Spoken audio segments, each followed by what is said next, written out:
எல்லாருக்கும் வணக்கங்க. மீண்டும் மெய்ப்பொருள் காண்க தளத்திற்கு எல்லாரையும் நான் வரவேற்கிறேன். இன்னைக்கு ஒரு சில நியூஸஸ்லாம் வந்திருக்கு.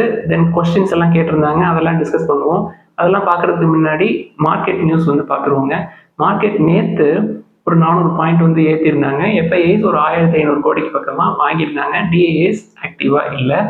இன்னைக்கு மறுபடியும் ஒரு 200 பாயிண்ட்டுக்கு பக்கமா க்ளோசிங்ல ஒரு 24,000ல க்ளோஸ் பண்ணியிருக்காங்க. ஒரு 190 180லேருந்து 190 பாயிண்ட் வரைக்கும் விழுந்திருக்கு. நேத்து குறிப்பா மார்க்கெட்டை ஏத்துனது யாரு அப்படின்னா ஆட்டோ செக்டாரும் தென் ஐடி இண்டஸ்ட்ரியும் தாங்க. ஆட்டோ செக்டார் அப்படி ஒன்றும் பிரமாதமா இருக்கிற மாதிரி எனக்கு தெரியலங்க. பட் ஓகே அப்படின்னு சொல்லிட்டு அவங்க ஒரு ஹாப்பியில மார்க்கெட்டை ஏற்றிருக்கிறாங்க. எஃப்ஐஐஸ் நேற்று வித்துருக்குறாங்க. இன்னைக்கு பார்த்தாலே தெரியுதுங்க, எஃப்ஐஐஸ் வித்துருக்க மாதிரி தான் எனக்கு தெரியுது. டிசம்பர்ல நடந்தது மறந்துடக்கூடாதுங்க. ஃபர்ஸ்ட் வீக் டிசம்பர்ல எஃப்ஐஐஸ் வாங்கியிருந்தாங்க. அதுக்கப்புறம் ஒரு 16,000 கோடி வித்துட்டாங்க, நமக்கு தெரியும். தென் அமெரிக்க டாலருக்கு நிகரான இந்திய ரூபாயோட மதிப்பு நேற்று பயங்கரமா சரிஞ்சிருச்சுங்க. 86க்கு மேல போயிடுச்சு. இப்போ ஒரு 85.79ல இருக்குங்க. 86.08 வரைக்கும் போச்சு. தொடர்ந்து சரிஞ்சுக்கிட்டே இருக்கு. இது யார் யாருக்கெல்லாம் கெயின், அதாவது எக்ஸ்போர்ட் மார்க்கெட், முக்கியமா ஃபார்மா, ஐடி, அவங்களுக்கெல்லாம் நல்ல கெயின் தான். கோல்டு இன்னைக்கு ஏறிடுச்சு. 80 ரூபாய் ஏறி இருக்குங்க per gram. 22 carat gold 7,260. Crude oil காலையில $76.16 இருந்ததுங்க. அதுக்கப்புறம் தொடர்ந்து கொஞ்சம் க்ரூட் ஆயில் பிரைஸ் குறைஞ்சு நான் பாக்குறப்ப கடைசியா $75.56 இருக்குதுங்க. இதுதான் அப்டேட் மார்க்கெட்ல. இன்னைக்கு ஒரு சில நியூஸஸ்லாம் வந்திருக்குங்க. முக்கியமா இந்த பெட்ரோநெட் எல்என்ஜி அப்படின்னு சொல்லிட்டு அந்த கம்பெனி நேற்று ஒரு 6% அடிச்சிருந்தாங்க. அவங்க மேல ஒரு சில குற்றச்சாட்டுகள்லாம் வச்சாங்க. அதாவது பெட்ரோலியம் மற்றும் இயற்கை எரிவாயு ஒழுங்குமுறை ஆணையம் அப்படின்னு சொல்லிட்டு ஒன்று இருக்குங்க. அவங்க என்ன சொல்லியிருந்தாங்க, நீங்க அவங்க ரீகேசிபிகேஷன் தானே அவங்களோட வேலை. அதுக்கு சார்ஜஸ் போடுறீங்க, ஆனுவலி 5% போடுறீங்க. அப்படி போட்டு அதுவே ஒரு எலிவேட்டட் லெவல்ஸ்ல இருக்கு அந்த சார்ஜஸ் அப்படின்னு சொல்லியிருந்தாங்க. அவங்க ப்ராஃபிட்ல அது பெரிய பங்கு வகிக்குது அப்படின்னு சொல்லியிருந்தாங்க. அதனால நேற்று பயங்கரமா இறங்கி இருந்தது. ஃபாரின் புரோக்கரேஜ் கம்பெனி ஒருத்தவங்க இந்த ரெகுலேட்டரி இஷ்யூஸ் எல்லாம் இருக்கு அதுல, அதனால இன்னொரு 10% குறையும், 300 வரைக்கும் வரும் அப்படின்னு சொல்லி ஒரு புரோக்கரேஜ் கம்பெனி கூட சொல்லியிருந்தாங்க. அதற்கு இன்னைக்கு பெட்ரோல் அண்ட் எல்என்ஜி கிளாரிபிகேஷன்ஸ் எல்லாம் கொடுத்துருக்குறாங்க. என்ன அப்படின்னா, இந்த டேரிஃப் எல்லாம் போடுறது இது இந்த பெட்ரோலியம் மற்றும் இயற்கை எரிவாயு ஒழுங்குமுறை ஆணையத்துக்கு உட்பட்டது இல்லை. அவங்களுக்கு கீழே அந்த ரெகுலேஷன்ஸ் எல்லாம் அவங்க இதை பத்தி அவங்க பேசணும் அப்படின்னா அதுக்கு சட்ட திருத்தங்கள்லாம் கொண்டு வரணும். ஒரு அமெண்ட்மெண்ட்ஸ், அதாவது அந்த பிஎன்ஜிஆர்பி ஆக்ட் 2006 இருக்கு இல்லையா, அதுல ஒரு சில சட்ட திருத்தங்கள்லாம் கொண்டு வந்தாதான் அவங்க இதுல ஒழுங்குமுறை நடவடிக்கைகள், இந்த டேரிஃப், கேசிபிகேஷன் சார்ஜஸை பத்தி எல்லாம் அவங்க பேசலாம் அப்படின்னு சொல்லி இன்னைக்கு விளக்கம் கொடுத்துருக்குறாங்க. பெருசா இறங்கல. இப்ப குறிப்பா நான் வாங்கின பிரைஸ் 200ங்க. இது இப்பயும் நல்ல கம்பெனி தான். இப்ப நான் வாங்குற நிலைமையில இல்லை. நீங்க உங்கள்கிட்ட இருக்கு அப்படின்னா பத்திரமா வச்சுக்கோங்க, ஒன்றும் ப்ராப்ளம் வராது. அடுத்து பயோகான்ல ஒரு நல்ல செய்திங்க. தொடர்ந்து பயோகான்ல நல்ல செய்தியா வந்துட்டு இருக்கு. நம்ம லிஸ்ட்ல இல்லை, இருந்தாலும் நான் பயோகானை எப்பொழுதுமே வாட்ச் பண்ணுவேங்க. National medical products and administration China ஒரு கேப்சியூலுங்க, டாக்ரோலிம்னஸ் அப்படின்னு சொல்லிட்டு ஒரு கேப்சியூல், அந்த கேப்சியூலை அப்ரூவ் பண்ணியிருக்கிறாங்க. இது பயோகானுக்கு நல்ல செய்தி. போன வாரம் அவங்களுக்கு இந்த அப்சர்வேஷன்ஸ்லாம் கிளியர் பண்ணாங்க பெங்களூர் யூனிட்டுக்கு. அடுத்து ஆட்டோ செக்மெண்ட்ல 2 விஷயத்தை பத்தி பேச போறோம். நம்ம லிஸ்ட்ல இருக்குது. ஒன்று ஹீரோ மோட்டார் கார்ப், இன்னொரு Tata motors. First hero motor கார்ப்போட சேல்ஸ் வந்திருந்ததுங்க. டிசம்பர் சேல்ஸ் மட்டும் எடுத்துக்கிட்டோம்னா ரொம்ப டாப்பாலாம் இல்லைங்க. 1% டவுனாக தான் ஆயிருக்கு ஓவராலா. அதாவது கமர்ஷியல் வெஹிக்கிள்ஸ், தென் 2 வீலர்ஸ். இப்போ ஃபர்ஸ்ட் 2 வீலர்ஸ் மட்டும் எடுத்துக்கிட்டோம் அப்படின்னா டொமஸ்டிக் சேல்ஸ் 19% பக்கமா குறைஞ்சிருக்குது. எக்ஸ்போர்ட்ஸ் நல்லா இருக்குங்க, 15% கூடி இருக்கு டிசம்பர்ல. கமர்ஷியல் வெஹிக்கிள்ஸ் அப்படின்னு எடுத்துக்கிட்டோம்னா டொமஸ்டிக்ஸ் 5% ஏறி இருக்கு, எக்ஸ்போர்ட்ஸ் 50% கூடி இருக்குங்க. ஓவராலா ஹீரோ மோட்டார் கார்ப்போட ரிசல்ட்ஸ், அதாவது டிசம்பர் சேல்ஸ் நம்பர்ஸ் ரொம்ப டாப்பா இல்லை. ஏற்கனவே யூபிஎஸ் என்ன சொல்லியிருந்தாங்க, செல் ரேட்டிங் கொடுத்துருந்தாங்க செப்டம்பர் 2024ல 3200 வரைக்கும் வரும் அப்படின்னு சொல்லிட்டு. நேற்று ஒரு ஆர்வத்துல எல்லாரும் ஏத்துனாங்க ஒரு 3%. இன்னைக்கு மறுபடியும் 2% அடிச்சு கீழே இறக்கிட்டாங்க. அதாவது இந்த மாதிரி எல்லாம் மேல ஏறுது, எல்லாம் போய் அடிச்சு பிடிச்சி வாங்குறாங்க அப்படின்னா நம்ம அன்னைக்கு போகவே கூடாதுங்க.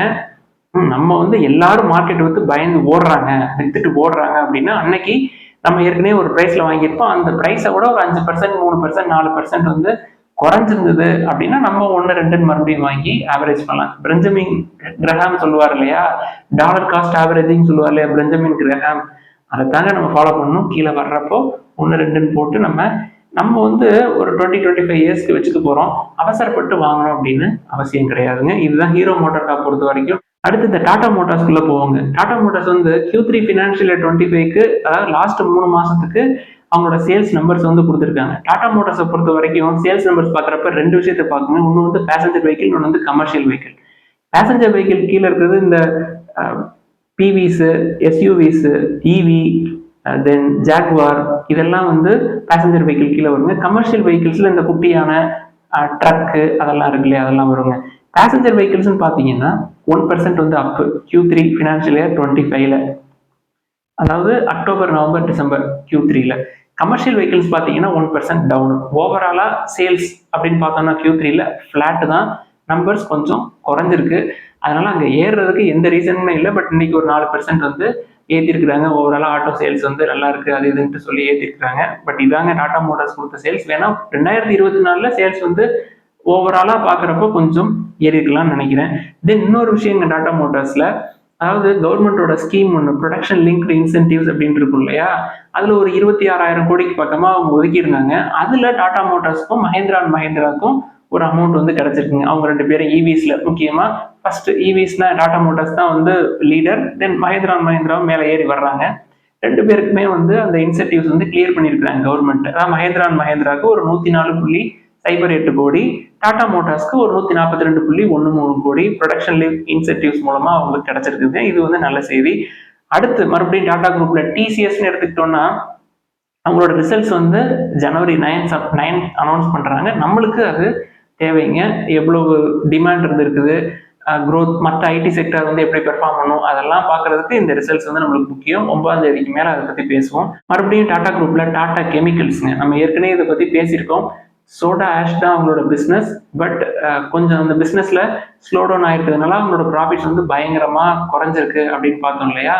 1100, 1200லாம் இருந்ததுங்க. இப்போ கொஞ்சம் கொஞ்சமா குறைஞ்சு 1040க்கு வந்திருக்கு. பிரைஸ் டு புக் வந்து 1.10ல இருக்குங்க.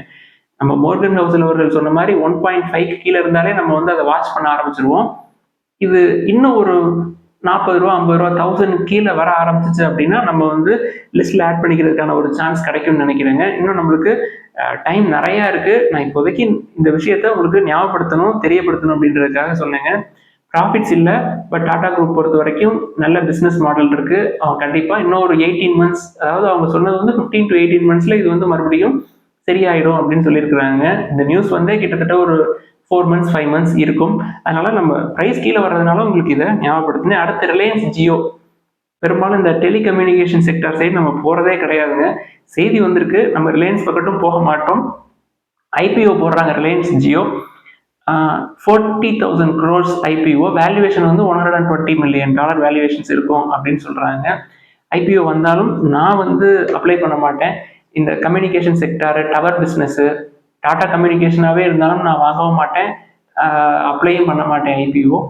ரைட், அந்த கம்யூனிகேஷன் செக்டரில் நிறையா பிரச்சனைகள் இருக்குங்க. டவர் பிஸ்னஸாக இருக்கட்டும், அதில் உள்ள செலவுகள் வந்து அதிகம். நம்ம ஸ்ட்ராட்டஜியில் அது வரலங்க. நம்ம வந்து டாலர் ஏர்னிங்ஸ் உள்ள company, then gold, IT business, அப்புறம் இந்த பேங்க்கு, இதைத்தான் நம்ம பார்ப்போம். அந்த oil and natural gas side, இந்த tower business side, construction side, இந்த சைட்லாம் நான் வந்து பெரும்பாலும் போகிறது இல்லைங்க. அடுத்தது ஒரு சில கொஸ்டின்ஸ் எல்லாம் வந்துருக்குங்க. சிமெண்ட் செக்டரை பற்றி நீங்கள் சொல்லவே இல்லை அப்படின்னு சொல்லிட்டு நான் இப்போ தான் சொன்னேன். கன்ஸ்ட்ரக்ஷன் சைடு வந்து நம்ம போகிறதே இல்லை. கேஎன்ஆர் கன்ஸ்ட்ரக்ஷன்ஸ் வந்து நல்லா இருக்குது, அதை வந்து ஏன் கன்சிடர் பண்ணக்கூடாது, நீங்கள் ஏன் அதை பற்றி பேசலை அப்படின்னு சொன்னாங்க. நான் கன்ஸ்ட்ரக்ஷன் சைடு வாங்க தான் இல்லை, பட் பார்க்க செய்வேங்க. நான் குறிப்பாக இந்த சிமெண்ட் செக்டர்னு நான் வந்து சிவகாசியில் இருந்தப்போ நான் பக்கத்திலேயே பார்த்த சிமெண்ட் வந்து ராம்கோ சிமெண்ட்ஸுங்க. அங்கே என்னுடைய ஸ்டூடெண்ட் ஒருத்தன் தாளமுத்து அப்படின்னு சொல்லிட்டு இன்னமும் கான்டாக்டில் இருப்பான். அவங்க வந்து அந்த சேஃப்டி ஸ்டூடெண்ட்ஸ் வந்து அங்கே இன்டர்ன்ஷிப்காக போயிருந்திருக்காங்க. அப்போ வந்து ராம்கோ சிமெண்ட்ஸில் அவங்க இன்டர்ன்ஷிப் போனப்போ அந்த கம்பெனிஸ் பற்றி நல்லா சொன்னாங்க. நல்லா புதுசாக யூனிட்ஸ்லாம் போட்டிருக்காங்க சார், நல்லா டெவலப் பண்ணிட்டாங்க, முன்ன இருந்ததோட புது புது டெக்னாலஜிலாம் உள்ளே வந்திருக்கு, கம்பெனி சூப்பராக இருக்குது ராம்கோ சிமெண்ட்ஸ் அப்படின்னு சொன்னாங்க. அதுக்கப்புறம் தான் ராம்கோ இண்டஸ்ட்ரீஸ் அப்படின்னு சொல்லிட்டு, இது ஒரு ஹோல்டிங் கம்பெனி மாதிரி இருக்குங்க ராம்கோ இண்டஸ்ட்ரீஸ். அதோட வேல்யூவேஷன்ஸ் எல்லாம் பார்த்து என்னுடைய மாணவர்கள் ஒரு வருஷத்துக்கு முன்னாடியே அந்த கம்பெனியை பற்றி சொன்னேன். Price to book, then PE, then கடன் எல்லாமே நல்ல ரேஞ்சில் தாங்க இருந்தது. இப்பயும் அப்படிதான் இருக்கு. ரொம்ப ஸ்மால் கேப் கம்பெனி. இதை பற்றி இன்னும் நிறையா தெரிஞ்சுக்கணும் அப்படின்றதுக்காக இதை சும்மா லிஸ்ட்டில் மட்டும் ஆட் பண்ணி வச்சுருக்கீங்க. மற்ற சிமெண்ட் பிஸ்னஸை விட இந்த பிஸ்னஸ் வந்து எனக்கு நல்லா தெரிஞ்சது. ஸ்ரீவில்லிபுத்தூரில் அந்த குரூப் நிறையா ராம்கோ காலேஜ் இருக்குது, தென் மில்ஸ் இருக்குது. இந்த பிஸ்னஸ் வந்து நான் 2008 திருநெல்வேலியில் படிக்கிறப்பே அந்த பிஸ்னஸ் வந்து பார்த்துருக்கேங்க. நான் கிராஸ் பண்ணி போகிறப்பயே. இருந்தாலும் அங்கே போய் ஸ்டூடெண்ட்ஸ் எல்லாம் போயிட்டு அந்த கம்பெனியை பற்றி நல்லா அவுட்புட் கொடுத்ததுக்கப்புறம் தான் இதை எடுத்தேன், ராம்கோ இண்டஸ்ட்ரீஸ் அப்படின்னு சொல்லிட்டு. ப்ரைஸ் டு புக் 0.60 தான். மார்க்கெட் கேப் வந்து 2380 கோடி. டெட் டு ஈக்விட்டி, டெட் வந்து குறைச்சிருக்கிறாங்க இப்போ சமீபத்தில், கொஞ்சம் அதிகமாக இருந்தது. அதை வந்து இன்னொரு தடவை பார்க்கணும். நான் வந்து அவங்களோட பேலன்ஸ் ஷீட்டில் பார்க்கணும், இன்னும் சரியாக பார்க்கல. நான் பிளட்ஜ் பண்ணியிருக்கிறாங்க, ஒரு 5.6% வந்து பிளட்ஜ் பண்ணியிருக்கிறாங்க. இதை வந்து சிமெண்ட் செக்டரை பற்றி ஒருத்தர் கேட்டிருந்தாருங்க, அதனால குறிப்பாக சொல்கிறேன். நல்ல வேல்யூஷன்ஸில் தான் இருக்குது. பட் நம்ம இன்னும் வெயிட் பண்ணி இன்னும் நல்லா ஸ்டடி பண்ணிவிட்டு அதுக்கப்புறம் தான் அதை பற்றி யோசிக்கணுங்க. நம்மளோட ஸ்ட்ராட்டஜியில் கன்ஸ்ட்ரக்ஷன், சிமெண்ட்டு, ஆயில்ஸு இதெல்லாம் கிடையாது. இருந்தாலும் நம்ம வந்து இது நம்ம ப்ரொமோட்டர்ஸ் வந்து தெரிஞ்சிருக்கிறாங்க என்ன பண்ணுறாங்க அப்படின்னு நம்ம படிச்சுக்கிறதுக்கு, நம்ம வந்து அவங்கள பற்றி ஸ்டடி பண்ணுறதுக்கு ஒரு சான்ஸாக இதை நான் எடுத்துக்குவேன். ஹிந்துஜா குரூப் பற்றி கேட்டிருந்தாங்க. அது ஒரே டெட்டாக இருக்குது, நிறைய டெட் இருக்குது. இண்டஸ்இன்ல டெட் இருக்குது, தென் அசோக் லேலாண்டில் இருக்குது, தென் ஹச்ஜிஎஸ்ன்னு ஒன்று சொல்லியிருந்தோம், அதுலேயும் இருக்குது அப்படின்னு சொல்லிட்டு. பெரிய குழுமம், அதாவது ஹிந்துஜா குரூப் எடுத்துக்கிட்டோம் அப்படின்னா இந்தியாவில் டாப் 100ல இருப்பாங்க. டாப் 100 கோடீஸ்வரர்களோட பட்டியல் 100 எடுத்தோம் அப்படின்னா அவங்க கண்டிப்பாக இருப்பாங்க. இப்போ டாடா குழுமமே எடுத்துக்கோமே. டாடா கெமிக்கல்ஸில் கடன் இருக்குது, 0.23 இருக்குது டெட் டு ஈக்விட்டி. டாடா பவரில் இருக்குது, டாடா கன்சியூமர்ஸில் இருக்குது, டாடா ஸ்டீலில் இருக்குது, டைட்டனில் இருக்குது, டாடா கம்யூனிகேஷனில் இருக்குது, டாடா மோட்டார்ஸில் இருக்குது. ஸோ நம்ம ப்ரொமோட்டரை பற்றி நல்லா தெரியும். டாடா இப்போ டாடா சன்ஸ்க்கு கடன் இருந்ததுங்க. அவங்க வந்து ஐபிஓ போடுங்க அப்படின்னு சொல்லி சொன்னாங்க. ஒரே ஸ்வீப் தான், 20,000 crores கடனை ஃபுல்லாக க்ளோஸ் பண்ணிட்டாங்க. டாடா சன்ஸ் ஐபிஓ இப்போ வராது. அதாங்க, அவங்க முடியாமல் கிடையாதுங்க, அவங்கள நம்பி நம்ம வந்து இறங்குறோம். அவங்க வந்து அந்த கடனை அடைக்க முடியாதவங்க, அடைக்க முடியாமல் அவங்க வந்து கடனில் இருக்காங்க அப்படின்னு கிடையாதுங்க என்னையை பொறுத்த வரைக்கும். அதுக்கு எடுத்துக்காட்டு தான் உங்களுக்கு டாடா சன்ஸ் பற்றி சொன்னேன். அதே மாதிரி தான் ஹிந்துஜா குரூப். எனக்கு அவங்க மேலே நம்பிக்கை இருக்குது, அதனால நம்ம வந்து அதை கன்சிடர் பண்ணுறோம். கல்ஃப் ஆயில் அப்படின்னு சொல்லிட்டு அதுவும் வந்து ஹிந்துஜா குரூப்ல தானே இருக்கு. பி வந்து கம்மியா இருக்கு அப்படின்னு சொல்லிட்டு அதுக்கும் டெட் இருக்குங்க. நம்ம ஏற்கனவே சொன்ன மாதிரி இந்த ஆயில், நேச்சுரல் கேஸ் இந்த சைடே நம்ம போக மாட்டோம். கன்ஸ்ட்ரக்ஷனு, டெலிகம்யூனிகேஷன் அதெல்லாம் வேணாம், அதனாலதான் அதை விட்டு வச்சுட்டோம். டாடா குரூப்பே இருந்தாலும் டாடா கம்யூனிகேஷன்ஸ்குள்ள நான் போக மாட்டேங்க. அது நம்ம மார்கன் ஹவுசல் சொன்ன மாதிரி அவர் என்ன சொல்றாரு, பீட்டர் லிஞ்ச் என்ன சொல்றாங்க. இப்ப எடுத்துக்காட்டா வாரன் பஃபெட்டே எடுத்துக்கோமே, அவர் இந்த ஏரோஸ்பேஸ், ஏர் டிரான்ஸ்போர்ட் செக்டர் சைடே அவர் போக மாட்டாருங்க. அதே மாதிரிதாங்க இது நம்மளுக்கு. தென் டன்லா பிளாட்ஃபார்ம் அப்படின்னு சொல்லிட்டு ஒன்று, தென் சிஐஇ ஆட்டோ, இதெல்லாம் வந்து ஏன் நேற்று பேசலை அப்படின்னு சொல்லியிருந்தாங்க. இதுல எனக்கு ஒரு சில கன்ஃபியூஷன்ஸ்லாம் இருந்ததுங்க. இந்த மாதிரி ஸ்மால் கேப் கம்பெனிஸ்ல சரியான டேட்டா வந்து நம்மளுக்கு கிடைக்க மாட்டேங்குது. ஃபர்ஸ்ட் டெட் டு ஈக்விட்டி ஒன்று போட்டிருக்கிறாங்க. அது நம்மளுக்கு டேட்டா, அதை பத்தின நியூஸ் வந்து இப்போ டன்லான்னு எடுத்துக்கிட்டீங்க அப்படின்னா டெட் டு ஈக்விட்டி 0.45 பக்கமாக போட்டிருக்காங்க. பி அது யார் ப்ரொமோட்டர்னும் நம்மளுக்கு தெரியாது. சிஐஇ ஆட்டோ அப்படின்னா டெட் டு ஈக்விட்டி வந்து 0.13க்கு மேலே இருக்குங்க. ஆட்டோ செக்டர்ல நம்மளுக்கு ஏற்கனவே 2 இருக்கு, அதையே வாங்க முடியாம தள்ளிட்டு இருக்கோம். டாடா மோட்டார்ஸ் இருக்குது, தென் ஹீரோ மோட்டர் காப் இருக்கு. அது ரெண்டுமே வந்து நம்ம வாங்கினாலே போதும் அப்படின்னு இருக்கோம். புதுசா போய் இதை கன்சிடர் பண்ணோம் அப்படின்னு எனக்கு அவசியம் இல்லைன்னு தோணுது. தென் இன்னும் 2 கம்பெனி எனக்கு ஒரு பிடிச்ச கம்பெனி அதில் ஒண்ணுங்க, கொச்சின் ஷிப்யார்டு, தென் மசகான் டாக் அப்படின்னு சொல்லிட்டு அந்த கம்பெனி நான் பார்த்ததில்ல. இந்த 2 கம்பெனியும் வாங்கலாமான்னு சொல்லி கேட்டிருந்தாங்க. நம்ம வந்து இதை வாங்குங்க அதை வாங்குங்கன்னு சொல்றது இல்லைங்க, ஒரு எஜுகேஷனல் பர்பஸ்க்காண்டி தான் சொல்றோம். ஹையர் பி வேல்யூஸ் வாங்கினீங்க அப்படின்னா அது மார்க்கெட் கரெக்டாக வரப்போ உங்களுக்கு பெரிய லாஸ் இருக்கும். அதனால வேல்யூஷன்ஸை பார்த்து 1, 2 கன்சிடர் பண்ணலாம்னு சொல்றோம் இல்லையா. இது வாங்கினது வந்து நான் வாங்கினது வந்து 200, 250, 300 கொச்சின் ஷிப்யார்டு. எனக்கு ரொம்ப காலமா தெரியும், கிட்டத்தட்ட ஒரு 10 வருஷமா தெரியும். பிஇ முடிச்ச உடனே, பிஇ படிக்கிறப்ப அங்கே ஐவி போனதா இருக்கட்டும், தென் பசங்களை கூட்டிட்டு போனது, அதுக்கப்புறம் கொச்சின் ஷிப்யார்டு கம்பெனிக்கு ரெக்ரூட்மெண்ட்டுக்கு போய் எக்ஸாம் எழுத போனதுன்ட்டு நிறைய எக்ஸ்பீரியன்ஸ் இருக்கு கொச்சின் ஷிப்யார்டு. அதெல்லாம் மனசுல வச்சுட்டு தான் அதை வாங்கினேன் 200, 250. அதை வாங்கி ஒரு 500, 600ல நான் தள்ளி விட்டேன். ஸோ இன்னைக்கு அதோட ரேட் எங்கே போயிட்டு எங்கே வந்து நிற்கிதுங்கிறது நான் சொல்லி தெரியணும்னு அவசியம் கிடையாது. ஸோ எப்பொழுதுமே விற்கக்கூடாது அப்படின்ற ஸ்ட்ராட்டஜி வந்து இதுல இருந்தெல்லாம் கற்றுக்கிட்டது தாங்க. அது விற்கிறதுனால என்கிட்ட ஒரு 100 இருந்ததுங்க, ஒரு 200, 250 ஆவரேஜ் ப்ரைஸில். ஸோ இன்னைக்கு வந்து அது எவ்வளோ இருக்குன்னு நம்மளுக்கு தெரியும் எல்லாருக்கும். ஸோ எனக்கு எவ்வளவு லாஸ் அப்படின்றத நான் சொல்லணும்னு அவசியம் கிடையாதுங்க. விற்கக்கூடாது அப்படின்றதுக்கு இந்த மாதிரி பல லாஸ், அன்ரியலைஸ்டு லாஸஸ் எல்லாம் வந்ததுனால எனக்கு வர வேண்டிய ப்ராஃபிட்ஸ் எல்லாம் வர முடியாமல் போனதுல தாங்க கற்றுக்க முடிஞ்சது. அதனால இப்பொழுதும் நான் எதையும் அந்த பழைய ஸ்ட்ராட்டஜி தான். ஒன்று வாங்கிட்டேன் அப்படின்னா அந்த ஷேர் வந்து எனக்கு தான். நஸ்டாக் அண்ட் டாக் அப்படிதாங்க. பிஇ வந்து அதிகமாக இருக்கு. ஹையர் பிஇ வேல்யூஸ், அதாவது இப்போ சொல்றாங்க இல்லையா, கவர்மெண்ட் கம்பெனிஸ் வந்து ஏன் நீங்க வாங்கல அப்படின்னு சொல்லி கேட்குறாங்களே, இதெல்லாம் கவர்மெண்ட் கம்பெனிஸ், என்கிட்ட இருந்த கம்பெனிஸ் தாங்க. பஸ்ஸை வந்து நம்ம விட்டுட்டோம் அவ்வளோதான், மற்றபடி எதுவும் கிடையாதுங்க. அந்த oil and natural case, ONGC, then Bharat petroleum, oil India, நல்ல பிஇ வேல்யூஸ் இருந்தாலும் ஹிந்துஜா குரூப்லையும் பிஇ வேல்யூஸ் இருக்கிறது நான் கன்சிடர் பண்ணல. ஆயில் சைடு, தென் கவர்மெண்ட் செக்டர்லையும் நான் கன்சிடர் பண்ணல. ஏன் பண்ணலைங்கிறத பல தடவை சொல்லிட்டேங்க. ரெனியூபிள் சைடு எல்லாமே ஃபோக்கஸ் வந்து திரும்பிடும். ஒரு ஸ்ட்ரிஞ்சன்ட் ரெகுலேஷன்ஸ் நிறைய வந்துடும் இன்னொரு 15 to 20 இயர்ஸில். கோல் யூசேஜ், தென் ஃபாசில் ஃபியூல்ஸ் எல்லாம் வந்து குறைக்க சொல்லி நிறைய அழுத்தம் வர்றதுக்கு வாய்ப்புகள் இருக்கு. மக்கள் மத்தியில் நிறைய அவேர்னஸ் இருக்கு.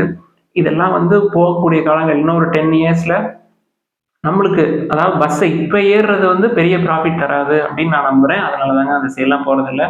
இவ்வளவுதாங்க இன்னைக்கு டிஸ்கஸ் பண்ணணும்னு நினைச்சது. நம்ம பெஞ்சமின் கிரஹாம் அவர்கள் சொல்றது, இறங்குறப்ப 1 2 உள்ள போங்க, திக் அண்ட் தின் அப்படின்னு சொல்லிட்டு, ஏறுறப்ப வேடிக்கை மட்டும் பாருங்க. ஏறுறப்ப எல்லாம் போய் முட்டுறப்ப நம்மளும் போய் முட்டணும் அப்படின்னா அது நம்மளுக்கு எந்த பயனும் தராது. லாங் டேர்ம்ல ஹோல்ட் பண்ணீங்க அப்படின்னா தான் நம்மளுக்கு வந்து நல்ல ரிட்டர்ன்ஸ் கிடைக்கும். கிரஹாம் அவர்கள் சொல்றது தான் நான் திருப்பி திருப்பி சொல்றேன். கேள்விகள், சந்தேகங்கள் இருந்தால் கீழே எழுதுங்க. எல்லாருக்கும் நன்றி.